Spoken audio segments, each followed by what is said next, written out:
यानी कि जन्म दुख है, व्याधि दुख है, रोग दुख है, बुढ़ापा दुख है, मरना दुख है। जो चीज़ें हमें चाहते हैं वो नहीं मिलती है तो हमें दुख होता है। प्रियजनों का बिछुड़ना दुख है, अपरिजनों का मिलना दुख है।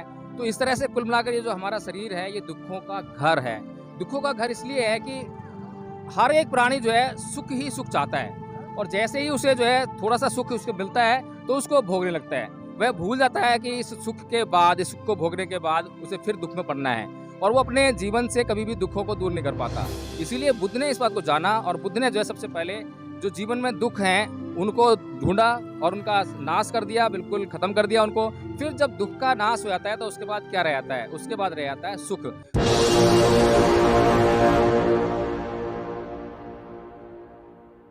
ले अंत मन दीप भव, मूल मंत्र बने स्वयं के स्वामी, गूंज उठे हर बस्ती से बुद्धं शरणं गच्छामि।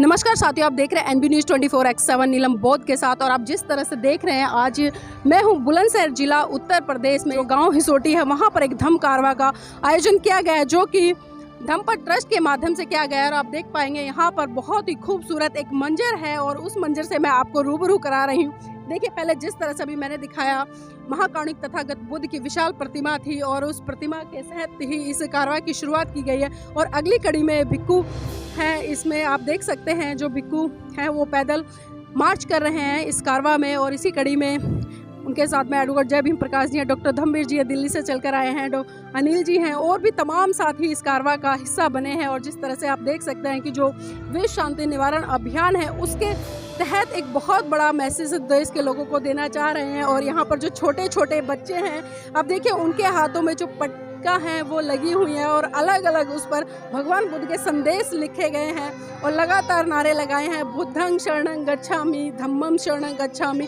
संघं शरणं गच्छामि। तो इसी खूबसूरत मंजर, इस नज़ारे को देखकर आप अनुमान लगा सकते हैं कि छोटे छोटे बच्चे कितने हर्षोल्लास के साथ में इस कार्यक्रम का हिस्सा बने हुए हैं। और यहाँ पर बहुत सारी बिटियाएं भी चलकर आई हैं, और पीछे महिलाओं का जत्था भी है। उसके बाद में बहुत सारे लोग हैं, सबके हाथों में पंचशील के ध्वज आपको दिखाई दे रहे हैं।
आप देख सकते हैं कि काफ़ी लंबा कारवा है, और लगातार अभी जो यूथ हैं वो बाइक के माध्यम से, और पीछे भी काफ़ी गाड़ियां हैं।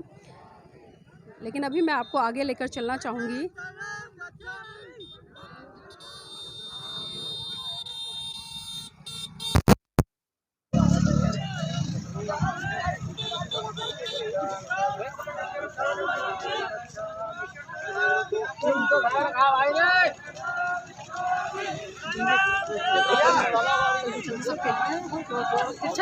बुद्धं शरणं गच्छामि।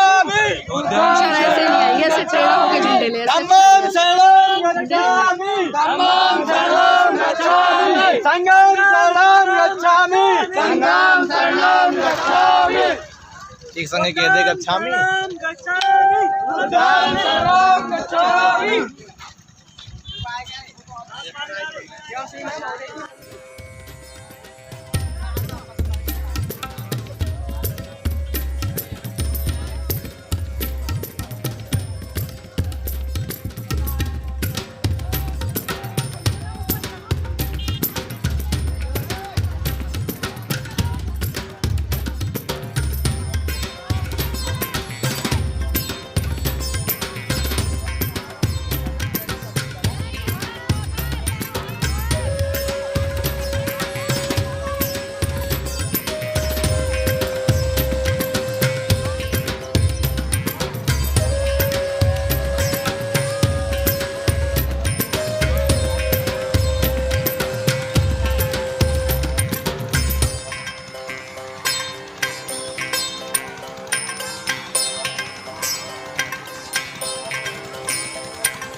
तो देखिए जिस तरह से लगातार मैंने आपको पूरा का पूरा ये कारवा दिखाया और मैं लगातार बात कर रही हूँ विश्व अशांति निवारण अभियान, क्योंकि लोगों के जहन में कहीं ना कहीं अशांति शब्द को लेकर एक शंका भी उत्पन्न होती है कि दुनिया शांति की बात करती है लेकिन धम्मपद ट्रस्ट अशांति की बात क्यों कर रहा है। तो सर जानना चाहूँगी विश्व अशांति निवारण अभियान के तहत जिस तरह से पूरा का पूरा ये बैनर हम देख रहे हैं, इसमें 4 महान जो हस्तियाँ हैं पूरे विश्व पटल पर अगर मैं बात करूँ तो उनकी आपने यहाँ पर जो छायाचित्र लगाई है धम्मपद ट्रस्ट ने, तो सर इन तस्वीरों का उद्देश्य क्या है?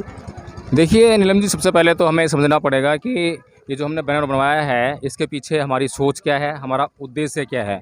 और जैसा कि हमने जो है इसमें जो विषय लिखा हुआ है विश्व अशांति निवारण अभियान, तो विश्व अशांति निवारण अभियान ये अपने आप में लोगों को चौंकाने वाला एक विषय है। लोगों को ये सोचने में मजबूर करता है कि सभी लोग तो शांति की बात करते हैं, पीस की बात करते हैं, हैप्पीनेस की बात करते हैं, और हम अशांति की बात कर रहे हैं और उसके निवारण की बात कर रहे हैं। तो ये समझने वाली बात है कि बुद्ध से पहले जितने भी यहाँ पे संसार प्राणी हुए, ऋषि मुनि हुए, सभी लोगों ने जो है स्वर्ग की कल्पना की, स्वर्ग की आस की, सुख की खोज की, और मतलब जो है कि वो सुख की चाहत में जो है हमेशा लगे रहे। अप्सराओं को खोजा, स्वर्ग को खोजा, सुख को खोजा, लेकिन सुख को, स्वर्ग को और अप्सराओं की खोज में लगे रहने के बाद उन्हें मिला क्या? उन्हें बार बार दुख ही मिलता रहा, किसी को भी सुख नहीं मिला। लेकिन बुद्ध ने जो है वो उसको जांचा और देखा, उन्होंने भी प्रयास किया कि सुख को कैसे खोजाया जाए, लेकिन सुख को क्योंकि डिफ़ाइन नहीं कर सके वो जो है, तो सुख को अगर डिफ़ाइन नहीं कर पाएंगे, जिस चीज़ को हम डिफ़ाइन नहीं कर पाते संसार में, तो उसको खोजेंगे कैसे? हमें पता ही नहीं कि हमें किसे खोज रहे हैं, उसका आकार क्या है, रूप क्या है, रंग क्या है, उसको जो है कैसे जाने कि उस चीज़ को खोजना है। तो इसीलिए जो है बुद्ध ने ये देखा कि सुख को डिफ़ाइन किया जाता है लेकिन दुख को डिफ़ाइन किया जाता है। उसको दुख को डिफ़ाइन करते हुए बुद्ध ने कहा कि जाति भी दुखा, जरा भी दुखा, व्याधि भी दुखा, मरणा भी दुखा, शोक परिदेव दुमर्स्यु पाया सापी दुखा, पिए ही विपियोगो दुखो, अपिये ही संपयोगो दुखा, जम्पि संज्ञा लभति तम्पि दुखं, संख्यतेन पचुपादान खंदापि दुखा। यानी कि जन्म दुख है, व्याधि दुख है, रोग दुख है, बुढ़ापा दुख है, मरना दुख है। जो चीज़ें हमें चाहते हैं वो नहीं मिलती है तो हमें दुख होता है।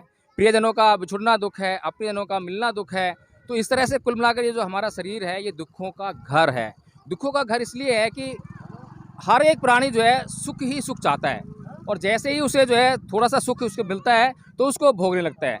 वह भूल जाता है कि इस सुख के बाद, इस सुख को भोगने के बाद उसे फिर दुख में पड़ना है, और वो अपने जीवन से कभी भी दुखों को दूर नहीं कर पाता। इसीलिए बुद्ध ने इस बात को जाना, और बुद्ध ने जो है सबसे पहले जो जीवन में दुख हैं उनको ढूंढा और उनका नाश कर दिया, बिल्कुल ख़त्म कर दिया उनको। फिर जब दुख का नाश हो जाता है तो उसके बाद क्या रह जाता है? उसके बाद रह जाता है सुख। तो फिर सुख मिलता है और बुद्ध को वही परम सुख यानी निब्बान प्राप्त हुआ। इसी तरह से हमने सिर्फ बिल्कुल बुद्ध के पदन चिन्हों पर चलते हुए हमने जो है विश्व अशांति निवारण अभियान रखा। हमें अशांति खोजनी है कि वो अशांति के एरियाज़ कौन से हैं, अशांति के क्षेत्र कौन से जहाँ जहाँ अशांति है। और जब हमें अशांति के क्षेत्र मिल जाएंगे तो हमें ये खोजना पड़ेगा कि अशांति का कारण क्या है। कारण मिल जाएगा तो उसका निवारण भी होगा, फिर उसका जो है एक मार्ग भी है, तो उस पर चल के हम जो है अशांति जो मिटा देंगे तो विश्व में जो शेष रह जाने वाली चीज़ रहेगी वो शांति रहेगी। इसलिए अगर हमें शांति को खोजना है तो हमें शांति को नष्ट करना पड़ेगा। सर जिस तरह से हम देख रहे हैं बैनर पर जो 4 विभूतियाँ हैं उनकी आपने फोटो लगाई हुई है। पहले उस पे महाकारुणिक तथागत बुद्ध है, दूसरे पे सम्राट अशोक है, तीसरे पे परम पूज्य बाबा साहब है और चौथे नंबर पर साहब मान्यवर काशीराम जी हैं। और एक सवाल लगातार सोशल मीडिया पर उठ रहा है, हम देख रहे हैं कि साहब मान्यवर काशीराम जी के हाथ में हमेशा, क्योंकि एक राजनीतिक पर्सनैलिटी रहे, जो नीला झंडा रहा, लेकिन यहाँ पर धम्मपट ट्रस्ट ने उनके हाथों में नीला झंडा हटाकर जो पंचशील का ध्वज है वो लगा दिया। सर, इसके पीछे जो सवाल है, जो लोगों की संख्या है, सर इसका निवारण जरूर करें। देखिए, इस संसार के दुखों का नाश केवल और केवल धम्म के द्वारा ही हो सकता है। राजनीतिक जो झंडा है उसका एक विशेष पर्पज है, उसका जो है संसार के प्राणियों को सुखी करने का कोई उद्देश्य नहीं है, इसका कोई मतलब नहीं है उसका जो है। लेकिन जो धम्म ध्वज है उसका उद्देश्य है कि जो संसार में कष्ट है, दुख है, उसका नाश करके लोगों को जो है सुखी करना, लोगों को जो है शांति प्रदान करना।